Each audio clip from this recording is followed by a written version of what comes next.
চলো যে আলোচনা করব moment of resistance. Moment of রেজিস্ট্যান্সটা কী? ধরো এই আমার একটা পেন, এই পেনটাকে যখন আমি ফোর্স দিচ্ছি, ঠিক আমি ইজিলি এটাকে বেন্ড করতে পারছি না। এটা ফোর্স দিলে কি হচ্ছে, এটা যে বেঁকে যাচ্ছে, বেঁকে যাওয়ার জন্য আমরা আগের থেকে বলেছিলাম যে যখন এই রকম কন্ডিশন ঘটবে তখন কি হবে, এর একটা সাইডে টেনসাইল স্ট্রেস কাজ করবে আর অপোজিট সাইডে কম্প্রেসিভ স্ট্রেস কাজ করবে, এবং এটা কী হবে, ইকুয়াল হবে, এবং এদের মাঝখান থেকে তোমার নিউট্রাল অ্যাক্সিস যাবে। তাহলে এখানে বলা হচ্ছে, ধরো এই যে বিমটা, এই বিমটার পর যখন আমরা একটা লোড কাজ করাবো, লোড বলো বা কাপেল বলো, তাহলে কি বেঁকে যাবে। বেঁকে গেলে কী হচ্ছে, এটা তো কম্প্রেসিভ হয়ে যাচ্ছে, ভেতর ঢুকে যাচ্ছে, মানে কি কম্প্রেসিভ হয়ে যাচ্ছে। আর এটা কি বাইরে দিকে যাচ্ছে, মানে কি এর লেন্থটা দেখো বেশি হয়ে গেছে এর থেকে, তাহলে কি টেনসাইল হয়েছে, যার জন্যই তো বাইরে বেড়ে গেছে। তাহলে এটা টেনসাইল টি লিখে দিলাম। তাহলে কি হচ্ছে, এর মধ্যে একটা কাপেল তৈরি হচ্ছে না, এই যে একটা কাপেল তৈরি হচ্ছে, দ্যাটস মিন এরকম একটা কাপেল তৈরি হচ্ছে। কী হচ্ছে, একদিক থেকে কম্প্রেসিভ আর একদিক থেকে টেনসাইল। এর ফলে কী হচ্ছে, এর মধ্যে একটা মোমেন্ট তৈরি হচ্ছে। এই যে বিম, এই বিমের মধ্যে একটা মোমেন্ট তৈরি হচ্ছে। সেই মোমেন্টটা কী হবে, ইকুয়াল হবে আমরা বাইরে থেকে যে এক্সটার্নাল মোমেন্ট হচ্ছে তার ইকুয়াল হবে। বাইরে থেকে যে এক্সটার্নাল মোমেন্ট হচ্ছে তার ইকুয়াল হবে। তার মানে কী, তাহলে কি একে মোমেন্ট হতে দেবে না, যখনই ইকুয়াল হবে দ্যাটস মিন এ মোমেন্ট হতে দেবে না, রেজিস্ট করবে, বাইরের যে মোমেন্টটা হচ্ছে সেটাকে রেজিস্ট করবে, আর সেটাকেই বলা হবে তোমার, বা সেটাকেই বলা হয় তোমার মোমেন্ট অফ রেজিস্ট্যান্স। চলো তোমাদের বইয়ের ভাষায় একবার বলে দেখি। বলছে ইন ন্যাচারাল নিউট্রাল অ্যাক্সিসে কী হচ্ছে, ওয়ান সাইড আর কম্প্রেস স্ট্রেস, মানে একটা সাইডে তোমার কী হচ্ছে কম্প্রেসিভ স্ট্রেস থাকবে, অ্যানাদার কি টেনসাইল স্ট্রেস। তাহলে কী হবে, এর ফলে একটা কী তৈরি হচ্ছে, কাপেল তৈরি হচ্ছে। এবার সেই কাপেলটা কী হবে, কাপেলটা অবশ্যই সমান হতে হবে কিছুর সাথে, এই যে বাইরে থেকে যে একটা বলের দ্বারা যে মোমেন্ট তৈরি হচ্ছে তার সমান হতে হবে, এবং সেটা কি করবে, রেজিস্ট করবে এক্সটার্নাল মোমেন্টটাকে, আর তাকেই বলা হচ্ছে মোমেন্ট অফ রেজিস্ট্যান্স। ওকে, তো চলে আসো, মোমেন্ট অফ রেজিস্ট্যান্স আমরা আলোচনা করার আগে দেখে নিই। এটা আমাদের ফিগার, আমরা একটা পার্ট কেটে নিয়েছি বিমের, এই বিমটা থেকে ধরো আমরা এই পার্টটা কেটে নিয়েছি। এর মধ্যে এবার একটা পার্ট নিয়েছি লেয়ার, পি কিউ একটা লেয়ার নিয়েছি, আর P cube small layer of the beam, এই বিমটা এটা ছোট্ট একটা স্মল লেয়ার।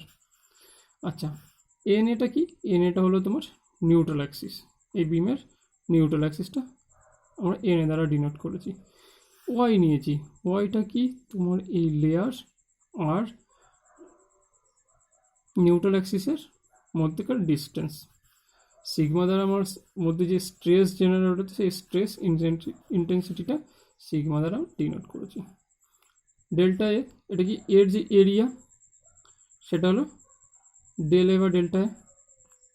আচ্ছা, এম দ্বারা কি করেছি, bending moment, external bending moment, আমরা বাইরে থেকে যে বেন্ডিং মোমেন্টটা, একে বাইরে থেকে যে বেন্ডিং তৈরি হচ্ছে বেন্ডিং, সেই বেন্ডিংটা হলো এম দ্বারা ডিনোট করেছি। আই, আই কি, আই হলো moment of inertia, radius of curvature, এই যে বেন্ড হওয়ার পরে যে একটা কার্ভেচার তৈরি হচ্ছে তার রেডিয়াসটা হলো আর দ্বারা ডিনোট করেছি। ই দিয়ে আমরা মেটেরিয়ালের ইয়াঙ্গাস মডুলাসটা ডিনোট করেছি। তো চলো আমরা প্রথমেই জানি, আমরা যদি আলোচনা করতে যাই, তো বেন্ডিং স্ট্রেস বা স্ট্রেস ইন্টেন্সিটি সম্বন্ধে আমরা জানি, তো আমরা লিখতে পারি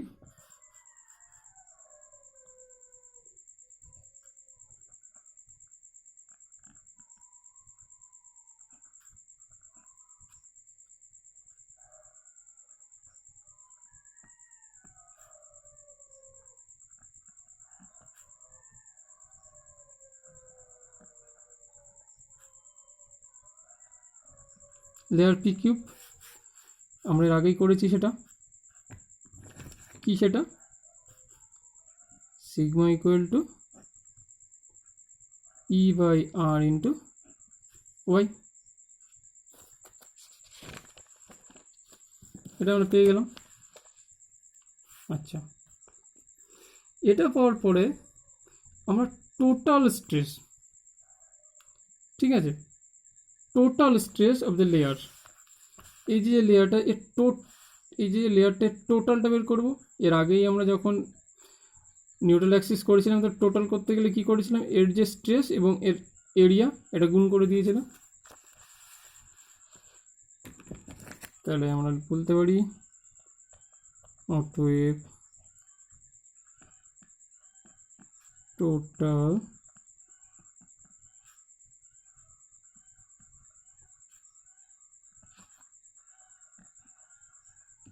in the layer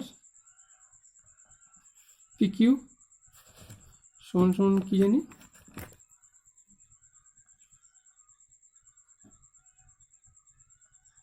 ER into Y into DA। এটা কি টোটাল স্ট্রেস, এটা হলো টোটাল স্ট্রেস।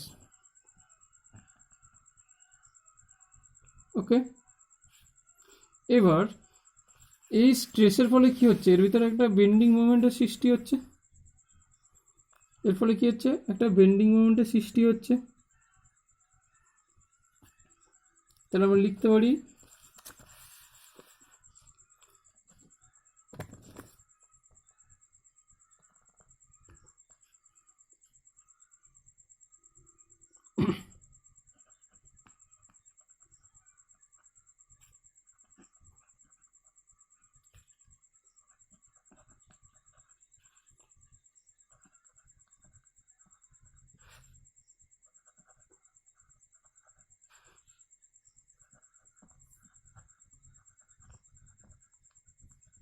নিউট্রাল অ্যাক্সিস, সেটা কি হবে। আচ্ছা, তো আমরা কি জানি, মোমেন্ট সমান সমান আমরা কি জানি, এখানে আমরা করে নিই। মোমেন্ট সমান সমান আমরা কি জানি, F into perpendicular distance, F into force into perpendicular distance, এটা আমরা জানি। তাহলে এখানে ফোর্স নয়, এখানে কি আমরা স্ট্রেস দ্বারা করছি। তাহলে এখানে আমি লিখতে পারি এম ইকুয়াল টু, এখানে স্ট্রেস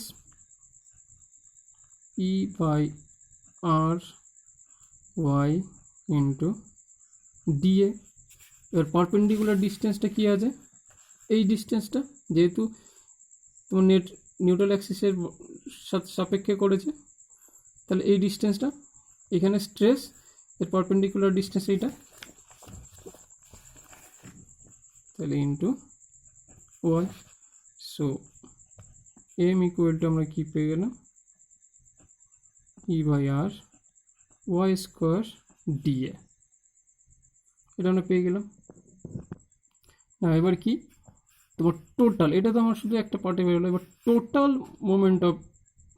মোমেন্ট যেটা হবে সেটা আমরা বের করি।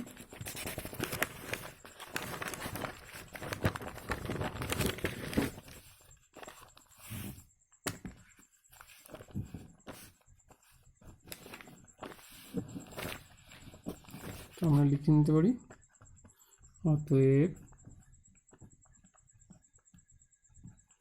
Total moment of resistance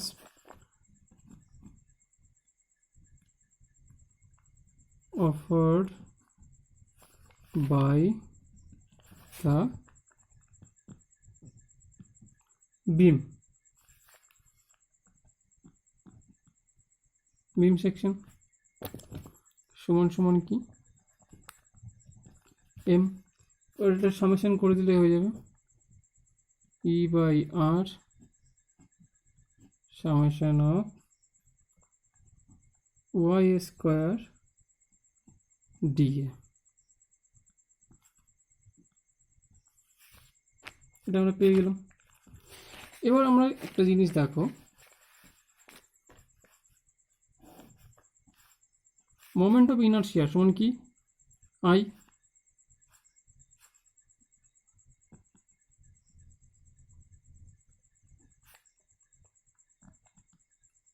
inertia I সমান সমান সমান কি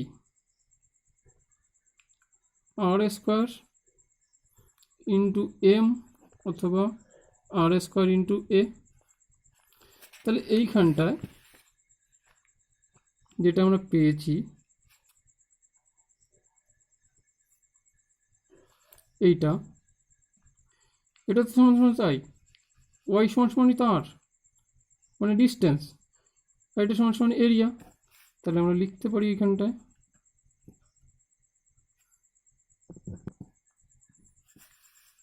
তাহলে আমি এখানে লিখতে পারি ই বাই আর ইন্টু আই সমান সমান এম, যেহেতু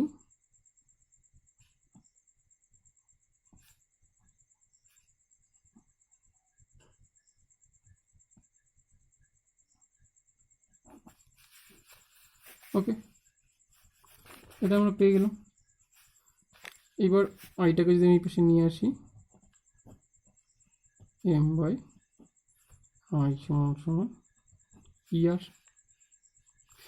এইবার আমরা যখন তোমার বেন্ডিং স্ট্রেসটা বের করেছি সেখানে আমরা একটা জিনিস পেয়েছিলাম, সেটা কি পেয়েছিলাম, যে এখানে লিখে নিচ্ছি আমরা sigma by Y equal two